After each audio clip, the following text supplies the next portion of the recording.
ಮುಖ್ಯಮಂತ್ರಿ ಡಿಕೆ ಶಿವಕುಮಾರ್ ಅಧಿಕಾರ ವಹಿಸಿಕೊಂಡು ಅಭಿವೃದ್ಧಿ ಮಂತ್ರವನ್ನ ಪಠಣ ಮಾಡ್ತಾ ಇದ್ದಾರೆ. ಆದರೆ ಬೈ ಬರ್ತ್ ಅಗ್ರಿಕಲ್ಚರಿಸ್ಟ್ ಅಂತ ಹೇಳ್ಕೊಂಡಿದ್ದಂತಹ ಡಿಕೆಶಿಗೆ ಇದೀಗ ಕೃಷಿ ಸಮಸ್ಯೆಗಳನ್ನು ನಿಭಾಯಿಸುವಂತ ಸವಾಲು ಎದುರಾಗಿದೆ. ರೈತಪರ ಹೋರಾಟಗಳು ಮತ್ತು ಈ ವಿವಾದಗಳಿಗೆ ಪರಿಹಾರ ಕಂಡುಕೊಳ್ಳುವ ಪರಿಸ್ಥಿತಿ ನಿರ್ಮಾಣ ಆಗಿದೆ.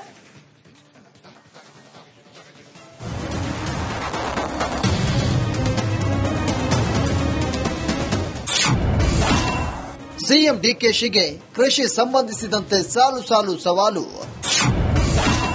ಪ್ರಮುಖ ಯೋಜನೆಗಳಿಗೆ ರೈತರಿಂದಲೇ ವಿರೋಧದ ಧ್ವನಿ.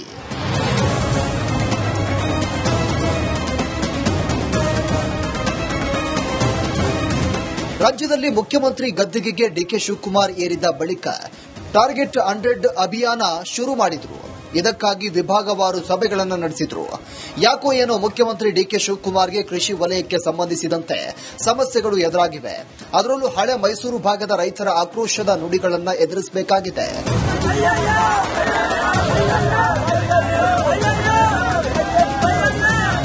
ಸಹಜವಾಗಿ ಸೃಷ್ಟಿಯಾಗಿರುವಂತಹ ವಿರೋಧದ ಧ್ವನಿಗಳಿಗೆ ಜೆಡಿಎಸ್ ಮತ್ತು ಬಿಜೆಪಿ ಧ್ವನಿಗೂಡಿಸಿದೆ.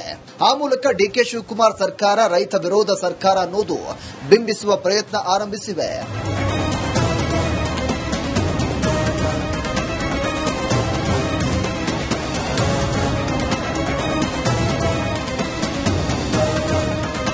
ಬೆಂಗಳೂರು ವಿಸ್ತರಣೆಯ ಭಾಗವಾಗಿ ರಾಮನಗರ ಜಿಲ್ಲೆಯ ಬಿಡದಿ ಸುತ್ತಮುತ್ತ ಪ್ರಸ್ತಾವಿತ ಟೌನ್ಶಿಪ್ ಯೋಜನೆಗೆ ಅಲ್ಲಿನ ರೈತರಿಂದ ತೀವ್ರ ವಿರೋಧ ವ್ಯಕ್ತವಾಗಿದೆ.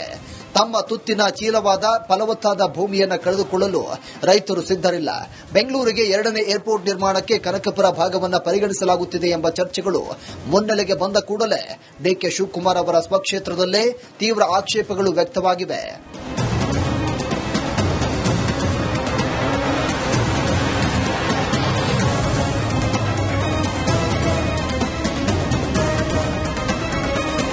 ನಮ್ಮ ಭೂಮಿ ನಮ್ಮ ಬದುಕು ಬಿಟ್ಟುಕೊಡುವುದಿಲ್ಲ ಎಂಬ ಧ್ವನಿಗಳು ಅಲ್ಲಿನ ರೈತರಿಂದ ಜೋರಾಗಿ ಕೇಳಿ ಬರ್ತಾ ಇವೆ.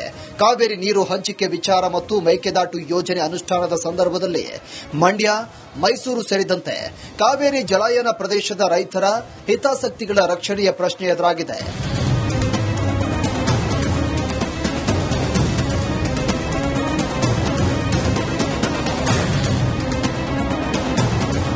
ಕಾವೇರಿ ನೀರಿಗಾಗಿ ಹಾಗೂ ತಮ್ಮ ಪಾಲಿನ ಹಕ್ಕುಗಳಿಗಾಗಿ ಹೋರಾಟ ನಡೆಸ್ತಾ ಇರುವಂತಹ ಕೃಷಿಕರ ಜೊತೆ ಸರ್ಕಾರದ ನಿಲುವುಗಳು ಕೆಲವೊಮ್ಮೆ ಘರ್ಷಣೆಗೆ ದಾರಿ ಮಾಡಿಕೊಡ್ತಾ ಇವೆ. ಹೀಗಾಗಿ ಕಾವೇರಿ ನೀರಿನ ವಿಷಯದಲ್ಲಿ ಸರ್ಕಾರ ಕಾನೂನಾತ್ಮಕ ಹೋರಾಟಗಳು ಶುರು ಮಾಡಿದೆ. ಈ ಮಧ್ಯದಲ್ಲಿ ತಮಿಳುನಾಡು ಕೂಡ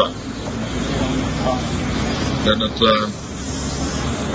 ಬಂದು ಮಾತಾಡಲಿಕ್ಕೆ, ಕೆಲವು ವಿಚಾರಗಳನ್ನ ಮಾತಾಡಲಿಕ್ಕೆ ಇಂಗಿತವನ್ನು ವ್ಯಕ್ತಪಡಿಸಿದ್ದಾರೆ.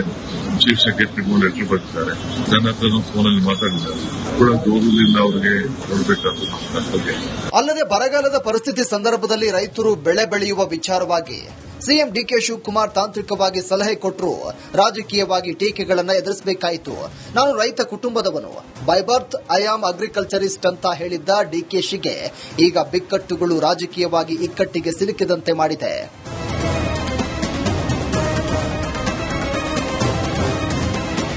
ಈ ಬೆಳವಣಿಗೆಗಳನ್ನು ಬಂಡವಾಳ ಮಾಡಿಕೊಳ್ಳಲು ಪ್ರತಿಪಕ್ಷಗಳು ಹಗಲಿರುಳು ಕಾಯ್ತಾ ಇವೆ.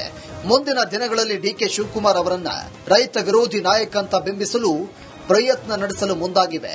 ಅಲ್ಲದೆ ತಮಿಳುನಾಡು ಸಿಎಂ ಜೋಸೆಫ್ ವಿಜಯ್ ಜೊತೆಗೆ ಮಾತುಕತೆ ನಡೆಸಲು ಮುಂದಾದ ಸಿಎಂ ಡಿಕೆ ಶಿವಕುಮಾರ್ ನಡೆಗೆ ಕಿಡಿಕಾರಿದ್ದಾರೆ. ಜೋಸೆಫ್ ಜೊತೆ, ಮುಖ್ಯಮಂತ್ರಿ ಜೋಸೆಫ್ ಜೊತೆ ಸಂಧಾನಕ್ಕೆ ಕರೆದಿದ್ದಾರಪ್ಪ. ಕಾವೇರಿದು ಕೇಂದ್ರ ಸರ್ಕಾರ ಆಯಿತು, ಕ್ಲಿಯರ್ ಆಯಿತು, ಗ್ರೀನ್ ಸಿಗ್ನಲ್ ಕೊಟ್ಟಿದ್ದಾರೆ. ಇಷ್ಟಾದ್ಮೇಲೂ ಕೂಡ ಅವ್ರನ್ನೇ ಕರಿಬೇಕಾಯ್ತು ಮೇಕೆದಾಟು ವಿಚಾರವಾಗಿ. ಕ್ಯಾನ್ಸಲ್ ಮಾಡಿ, ಈಗ ಹಂಗಾರೆ ಕ್ಯಾನ್ಸಲ್ ಮಾಡಿ. ಬಂದ ಆ ಮನುಷ್ಯ ಇಲ್ಲೇನು ಕಡ್ಡಿ ಅಳ್ಳಾಡ್ಸೋದೇನು ಬೇಡ. ಆ ಮನುಷ್ಯ ಕ್ಯಾನ್ಸಲ್ ಮಾಡಿ. ಇಲ್ಲಿ ಬಂದು ನಾನು ಮೇಕೆದಾಟಿಗೆ ವಿರೋಧ ಅಂತ ಹೇಳ್ಬಿಟ್ಟು ಆಚೆ ಹೋಗೋಕೆ ನಾವು ಕಾಯ್ಬೇಕಾ? ವಿಧಾನಸೌಧದಲ್ಲಿ ಬಂದು ಕ್ಯಾನ್ಸಲ್ ಮಾಡಿ. ಬಂದು ಅವರು ಕೇಂದ್ರ ಸರ್ಕಾರ ಹೇಳಿದೆ ನಾನು ಒಪ್ಪಿದ್ದೀನಿ ಅಂತ ಹೇಳಂಗಿದ್ರೆ ಅವ್ರನ್ನ ಕರೀರಿ, ಇನ್ವಿಟೇಷನ್ ಮಾಡಿ, ಬೊಕ್ಕೆ ಕೊಡಿ, ರೆಡ್ ಕಾರ್ಪೆಟ್ ಹಾಕಿ ಅವ್ರನ್ನ ಕರೀರಿ. ಇಲ್ಲಿ ಬಂದು ರೆಡ್ ಕಾರ್ಪೆಟ್ ಎಲ್ಲ ಯೂಸ್ ಮಾಡ್ಕೊಂಡು ಇಲ್ಲಿ ನಾವು ಮೇಕೆದಾಟಿಗೆ ವಿರೋಧ ಅನ್ನಂಗಿದ್ರೆ ಯಾಕೆ ಕರೆದು ಇನ್ನೊಂದು ಚಿಮಾರಿ ಹಾಸ್ಕೊಂತೀರಾ?